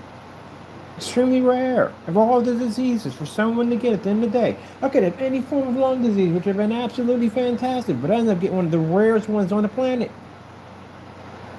Now, I could have sat there and went into deep depression and everything else at the end of the day, but I believe the Lord put me through, I went through so much stuff with my body at the end of the day the Lord has healed me on, that when the doctors told me this, I was like, I'm good. Because I watched the Lord bring me out of a lot of stuff in life. And I have that faith he's going to bring me out of this too. And now here I am. At one point, I was sitting on a sofa and I couldn't even walk to my kitchen without being out of breath. And now I can walk all the way up here, walk all the way back here, and do like 20,000 steps and 5,000 steps and 10,000 steps and go work out and live a normal life. Because you know why? God did that for me. God did that for me. Yep. God will take care of you. Yeah. It's a shame because some people are looking to find God because they want to be rich. That's sad. Don't do that. Don't do that. Don't. People sit there and tell you that it's your job, it's your life to be rich on this planet. No, it isn't. You don't have to be rich here. This world is cursed at the end of the day. You don't want to be here. You want to build for it in heaven. You don't build here. But they tell you at the end of the day that you're meant to be rich and this, that, and the other, you know, because now you're chasing money, you're not chasing God. And these are people lose their way at the end of the day. If you're meant to have, you're meant to be rich, you're meant to be rich. And if you're not, then you're not. But either way, at the end of the day, you're taken care of. That's what it comes down to. You don't have to be rich to be taken care of. Jesus wasn't rich.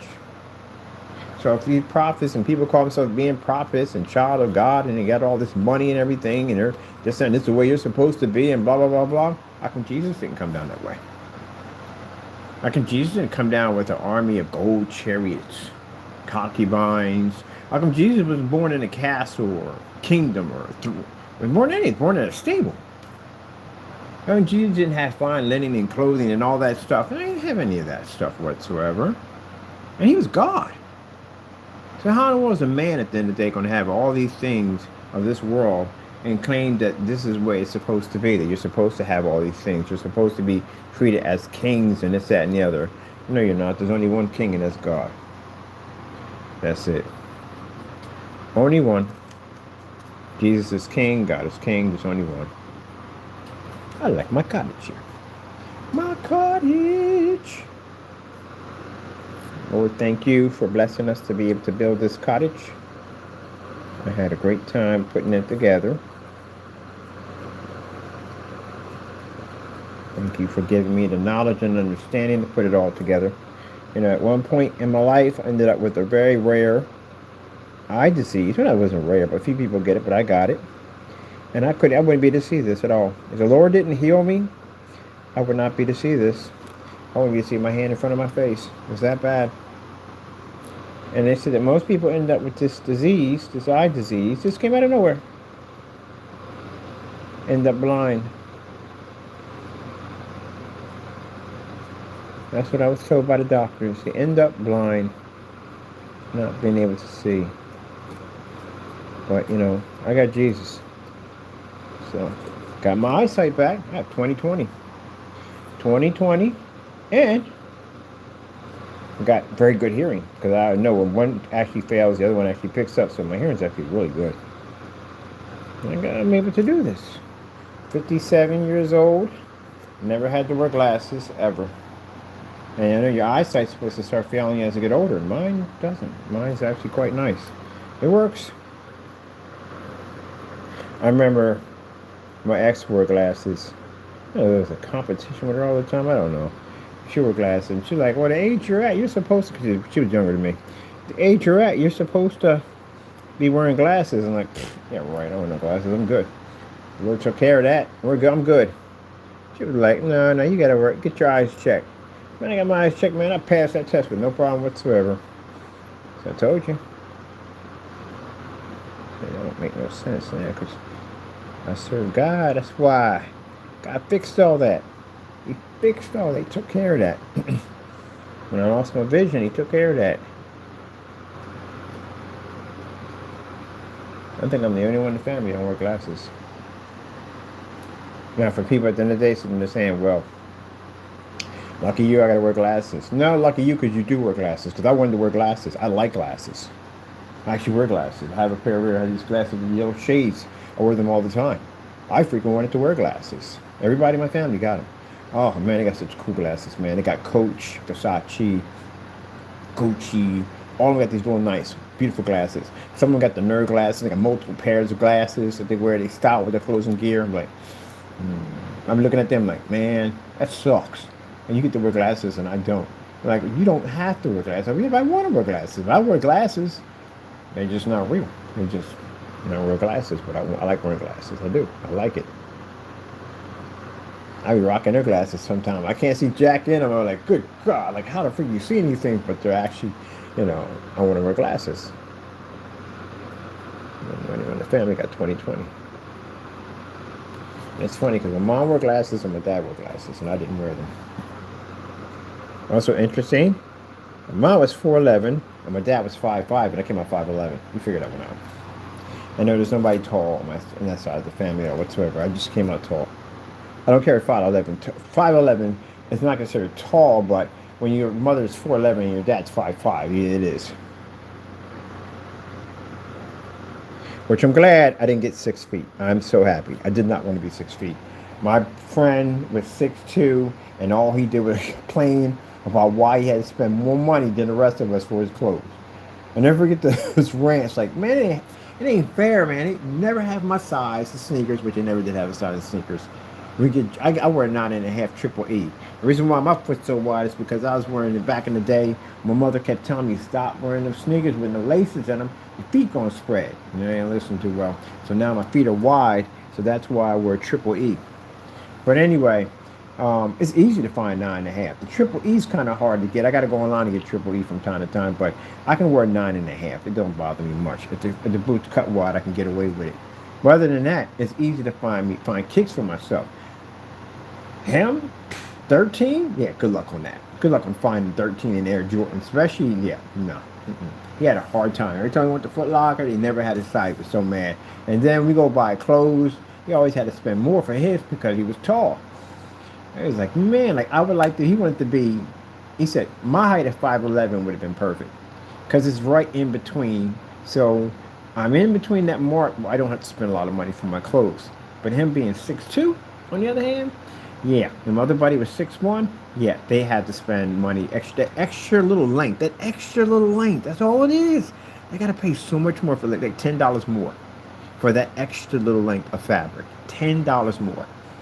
So a pair of jeans that may cost me like $50 will cost them $60. And then when you add in the tax with that too, hey, that's going to cost a little more on top of that, like $68. So that little bit more. In mine, you got to buy 4 pairs of jeans. That adds up. That little $10 at the end. So everything costs them a little bit more. But look on the bright side. At least you're not 6'7", because I got a friend of mine who's 6'7", and he has a really hard time finding clothes. Like, it's like, I can't shop where you guys shop in the day.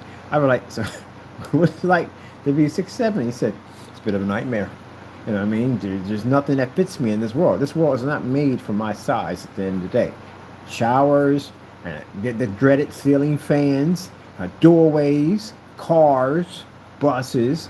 Yeah, they can't fit in all that stuff. It's kind of hard for them. It's not made for them. They go on the buses. Buses not made for their height. Actually, they should make the seats a little wider, but they're not made for their height. Yeah, he gets in the car. He has to push his seat all the way back. So yeah, the world is not made for him. And the showers, where the shower come to you in the shower is to my chest, and he has to lean down.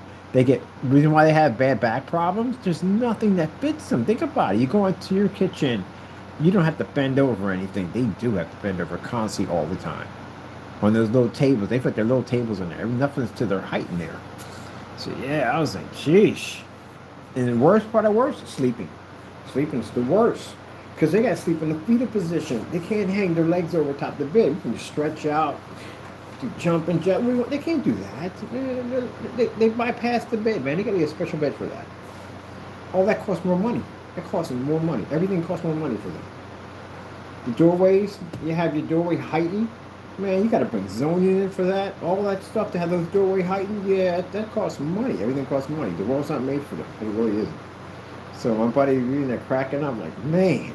But, you know, there's cool perks to it too, because you get to see stuff I would never see in a million years, which is pretty cool. On top of that, got a better height than me in basketball. Still get you, right? I can't get close. I can get.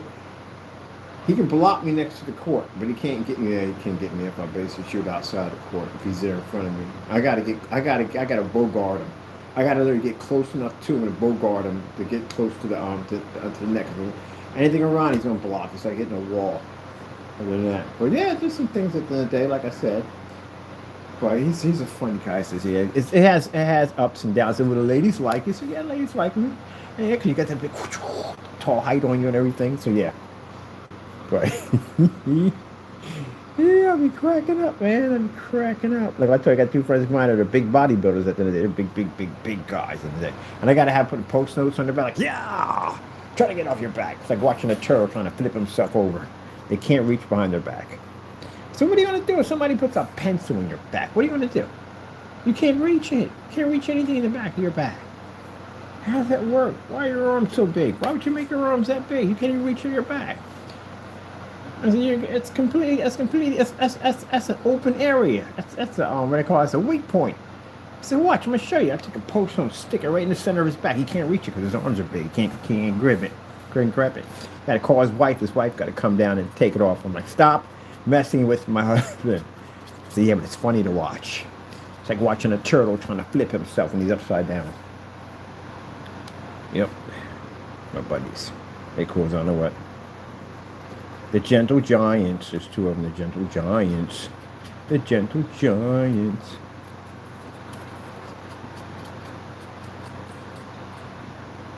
We were doing sparring, and I was showing them how they're slow. They're so slow.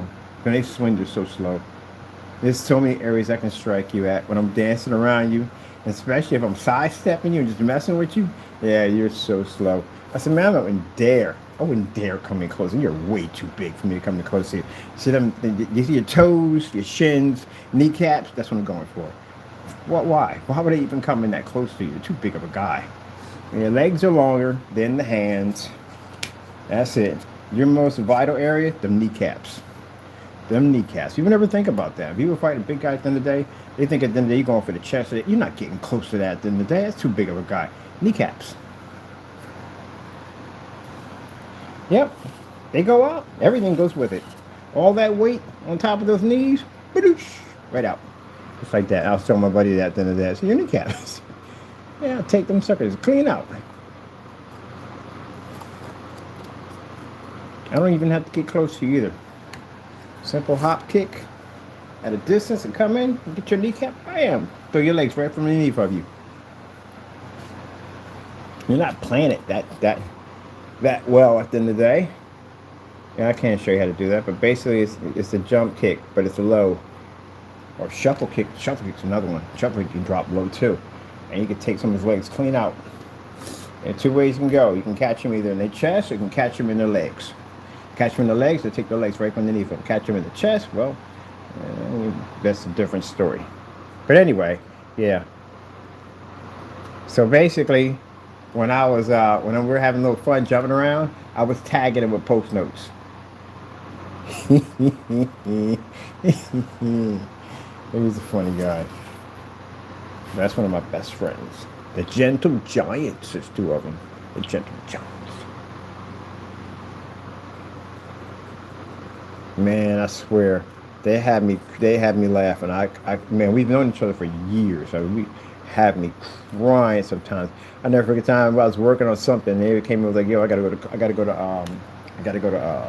AutoZone, Pep Boys. to go pick up something from a truck. They can't drive regular cars. And I get something from my truck. And I was like, okay. He said, but there's the kicker here. My truck is not working, so I have to borrow my wife's hairdresser's car, and it was a Fiat.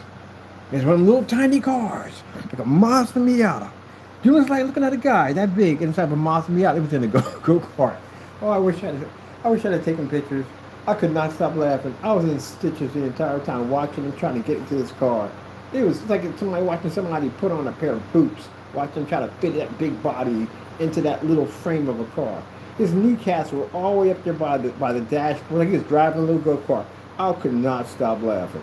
Oh, the most hilarious thing. I almost man-peed myself in that car trying to watch this man drive this car. And then he had the nerve to turn his hat around backwards, which made it even more funnier. Oh, I was crying. When we got to the corner, he had to go get something for her. And she called about something, so he had to pull himself out of his car. And these boys were sitting on the corner. They was right in front of the store. And they're watching this man come out of this small little car. And they're just stunned. They're like, he come out like, wife's car. Yeah, whatever. They didn't want to laugh. You know, guy's pretty big guy. They were just sitting there just stunned, like, what in the world? Like some kind of circus car. And I'm sitting there crying in this car. Oh, man, the looks we got when people were driving next to us. And to make matters worse, I had to cross my legs over because it was a stick. So he had to change the gears, and I couldn't have my legs regular, so they were crossed over. So it kind of looked like, you know, buddy, you know what this looks like? It looks like you're my boyfriend, I'm your girlfriend. It's just jacked up. Oh, it was hilarious, man. It was a funny day, man. I could not stop laughing. I wish I'd have got pictures of that incident. That was just hilarious. He got out, he said, man, I did not enjoy your clown car. And she was tiny. That's the car she drove. But, man, he's a big guy, man. He got him there. He got the auto with that car. Man, I was in there crying. The guy came out and said, well, what are you working on? Because he was looking for some brakes for his car. And he came out and said, you're not driving that, are you? He said, nah, that's my wife's car. He said, good gracious, man. How did you get up here? You had a better chance of just picking up the car and taking it with him. That was funny. Little tiny car. Little. With the Fiats. The Fiats are the ones that had the engines inside of the, my brother had one. They had the engine inside of the back of the car. Much like the Volkswagen Bugs did. And you take the hood off. If you had a convertible, you take the hood off and you put it in the front.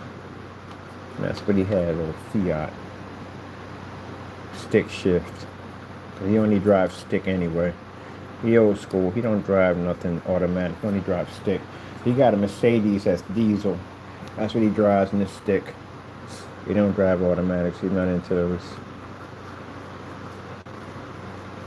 Like to change his gears. He always said in the day that he prefers stick. A stick feels like he's really driving. He don't feel like he's driving. You would never catch him with electric. Ever. He's not into electric.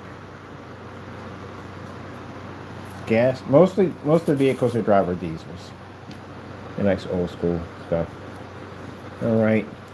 I think we've done a great job here. Oops. Oh, Lord, we missed the spot, Lord. We missed the spot. Let me just trace this in here. You know, get that done.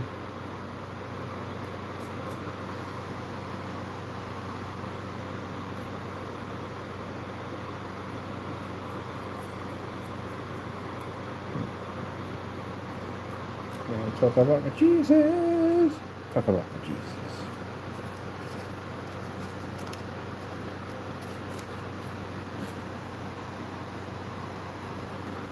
So we ordered the glow-in-the-dark paint will be here. So we can begin. And I got to work on their black light. Actually, I'm getting the black light for the lamp here. So I'll have the guy go order me one of those black lights. Because I need one of those desperately. Desperately need a black light. Those lights we get from there are not enough. I need a black light to work with when I paint. So I'm going to order me a black light.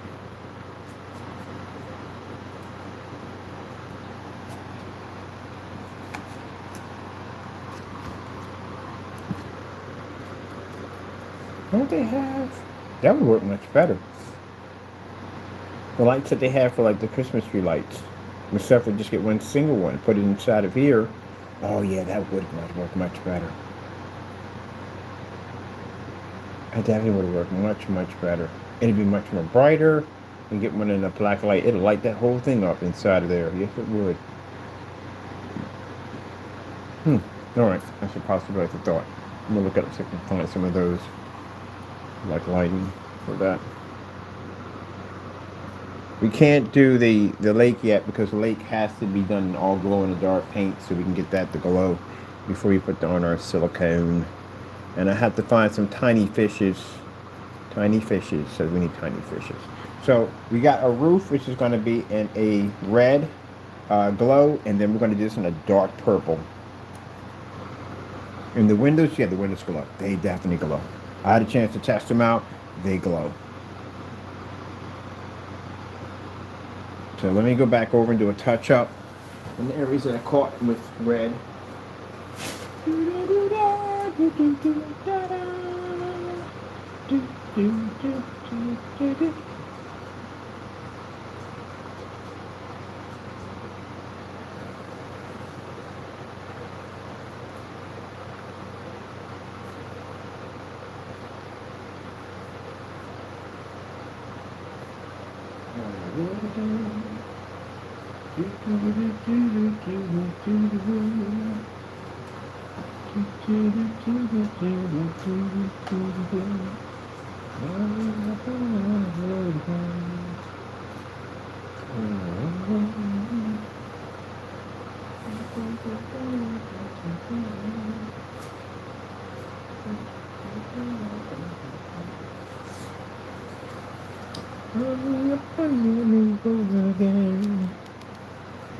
Our favorite color right here, the brown. Downtown Judy Brown.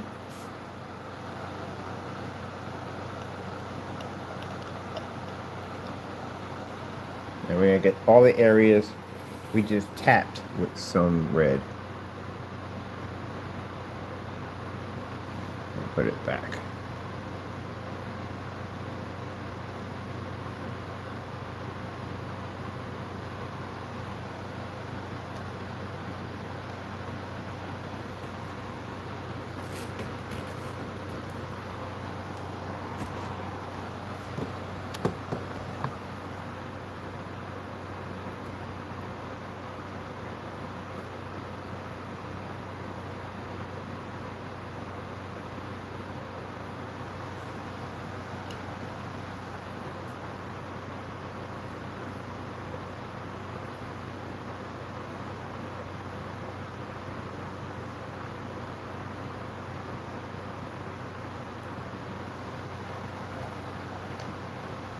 You got that water gun up there. I like the way it's got that kind of retro look to it.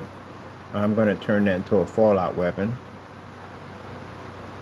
None of the weapons are ever used in, of course, the game itself, but I'm going to make one for myself. So I find these old water guns, and I convert them into old-fashioned weapons. But I'm going to turn that one to a Fallout gun.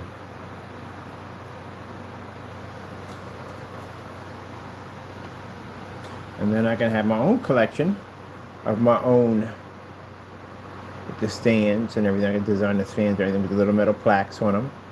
All that. Have my own collection for myself without even paying a lot of money. Because of the ones that I created.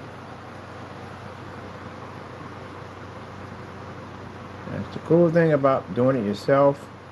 Because that way you don't have to, some other place will charge you $300-400 or something, and you can just do it yourself. Your own design.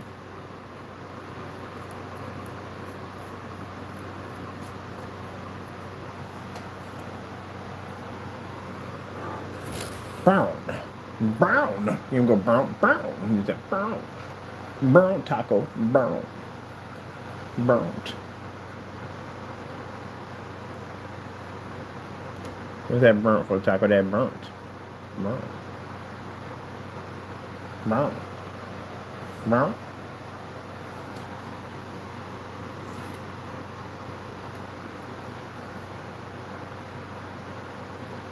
You know, meow. He go burnt. Does meow from time to time, but it's rare. You hear meow. We just burnt. Burnt.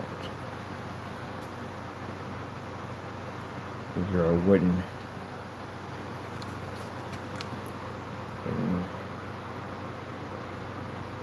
supports we have for the chimney we put on here. This is going to involve another one right there. Right there, we're going to cuff a nice little. I can buy those props. I went and I found all the little props I need for models and stuff. So you're going to put a nice little bird nest right there. I'm going to put a whole lot of interesting stuff on there. Nothing to clutter it up too much, but enough that every time you stare at it, like you see something different. That's the kind of design I want for it.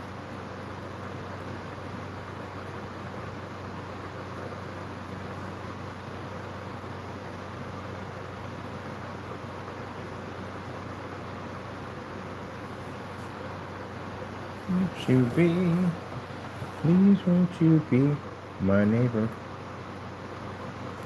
Thinking about the little houses that they had on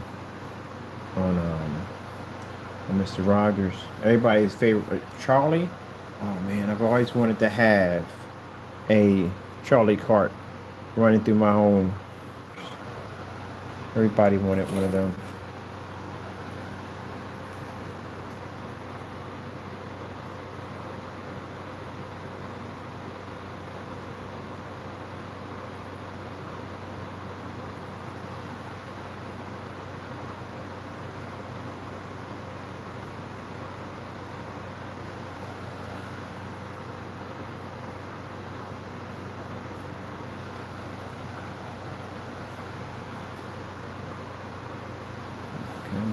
Touch up. So we get all the areas we tapped with red. Oh, kind of underneath here too.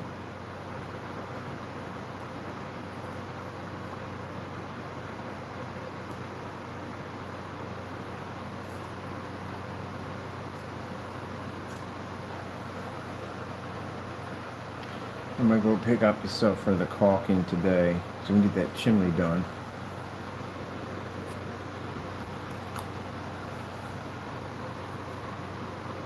I was wondering if I had some laying around.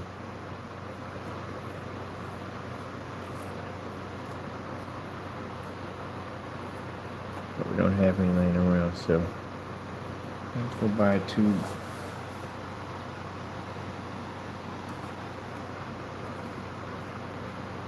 And we get ready to start getting ready to paint in the sign when we get everything done for the Lucky Lake. This is the whimsical cottage, and attached to the Lucky Lake, which guarantees you to catch fish every single time. The Lucky Lake. Like the name.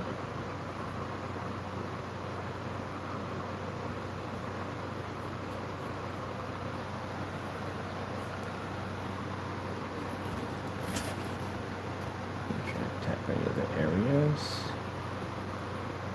Good. And I did get my window there a little bit. So, let me see.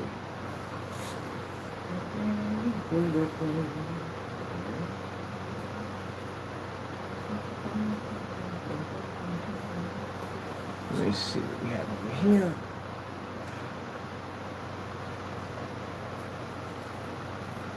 Just move just a little bit. We got it in here.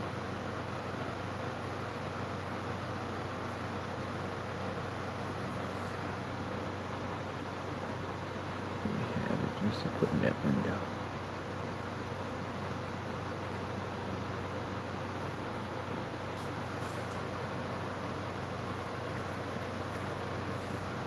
Like how Bob Ross says, we're going to have a happy cloud right over here.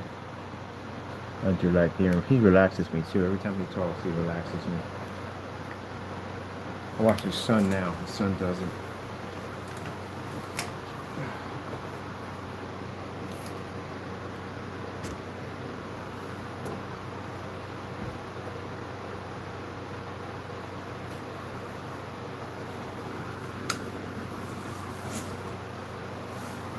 I'm just gonna have my black light in here. You'll be able to see the windows glow in the dark. It's behind the door, but that's one right there that glows in the dark. And then on this side, turn this around, the moon. The moon also glows in the dark. And then the back window Circle window in the back.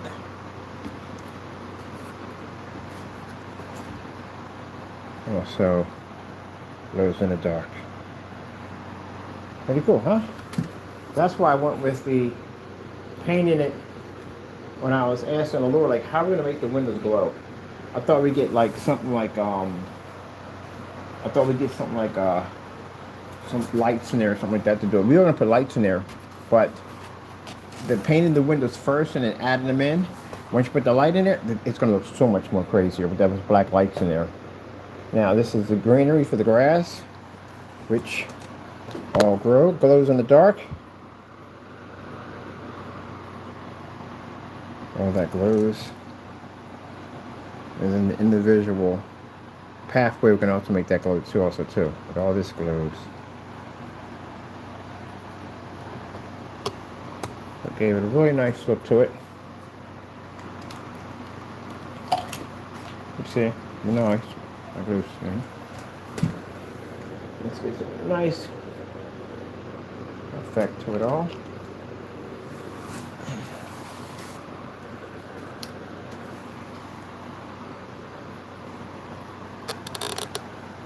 That's what we're looking for. We're looking to do something like that, but we need it to glow.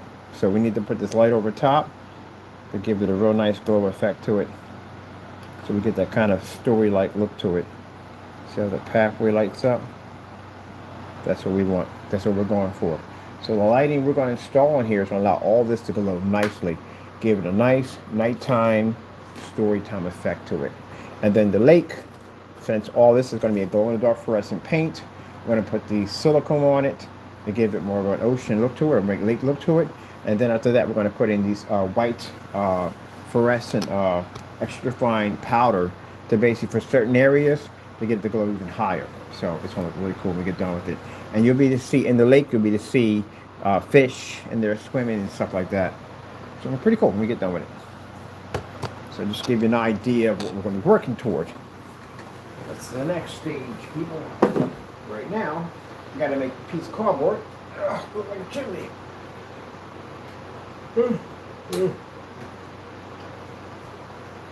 So that's our next stage. But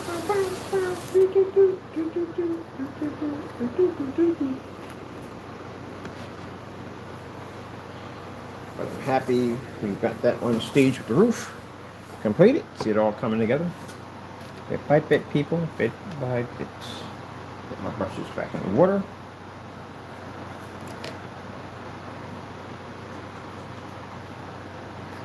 I like these don't take, like these designs and builds don't take like, I can knock them out in like a day or two or something like that. Like not a day or two, but I can knock them out in a couple of hours. I like the fact it takes a few days to do these. If I had all this stuff here, it'd probably take me about a day, 2 days to do one. That one right there took about, it took about 4 hours, and within a day, it took about a couple of days to do those. Imagine the castle. That's I'm curious what the castle is going to be like.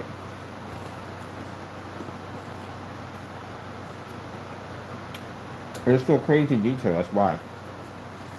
That's all the ones that they had, the ones that people were doing. And they're real nice, don't get me wrong, they're real nice. But the top, the shingles laid flat. I didn't want my shingles to lay flat. One of my shingles, each one to have its own personality and how it basically comes out from the roof. Give it a more realistic effect to it.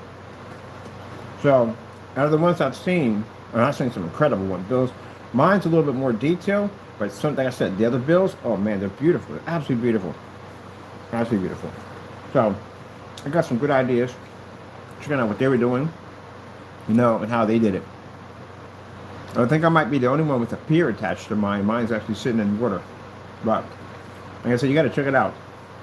It's called Crooked Cardboard Cottage. You got to look at it. They're beautiful. They're absolutely gorgeous.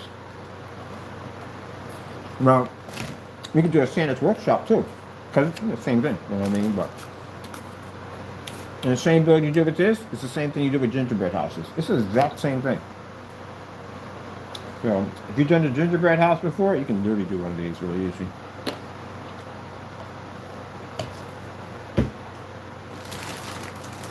I told you by that time we had that gingerbread house contest, and I saw the gingerbread house, so they had it like, man, I'm not using this, man. I made my own, man. I made a castle. I made a gingerbread castle. It was huge. Drawbridge and everything. It was nice. Didn't last long. I'm sugarholic. Prepare to be invaded. But yeah, I had a ball. Building it. And I talk about this stuff and people go, oh yeah, right. You're just exaggerating. You don't build anything like that. Oh, all right, whatever. Each his own. I mean, I started working with, I've been working with cardboard for quite some time, but this is the first time I built this one right here. I never did one this detail. But, you know, and people who think at the end of the day when I make these cardboard builds out of PCs and stuff, you really think I need to have a solid box in order to build a PC? I can build everything from scratch. That's how I learned everything, these machines and robots and stuff like that. I learned to just find stuff at the end of the day, salvage and find stuff and put stuff together. Boy, that'd have been fantastic if I lived in that era of freaking Fallout. Because man, the stuff I had to be to scrap and find, I had to scavenge and find. That's what I usually do. I go to thrift stores, all these different places and stuff, and I find the parts that I need to put stuff together. So I'd have been fantastic. In that era, I've been able to build all kinds of stuff. And I got a buddy right now who's teaching me welding.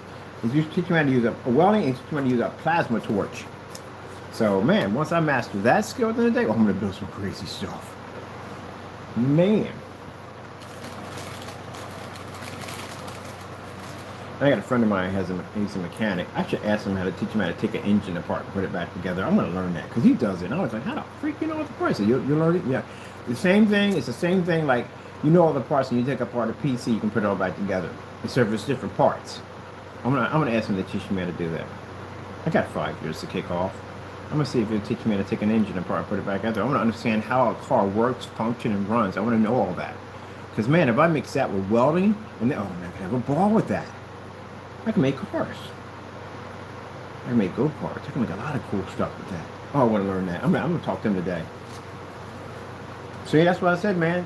Instead of going out and doing dumb stuff all day, learn something new, man. You got all these people out here who got amazing skill. Amazing. You have anybody who work with cars? Ask me at the next. Say, hey man, teach me something. Even if I give you a little money at the side, teach me how to do this. I want to learn your skill, I want to learn your profession. Not to take it from you, I just want to learn something new. You know? You'd be surprised when the people just basically have a profession, they want to teach it to somebody. You know, learn something new.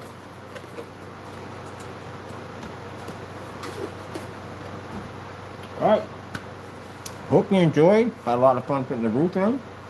Thank you for your time for stopping by. Of course, we thank our Lord and Savior Jesus Christ for blessing us with the ability to do this, because without him, none of this would ever be possible. Gotta go. Thank you for your time, and God bless.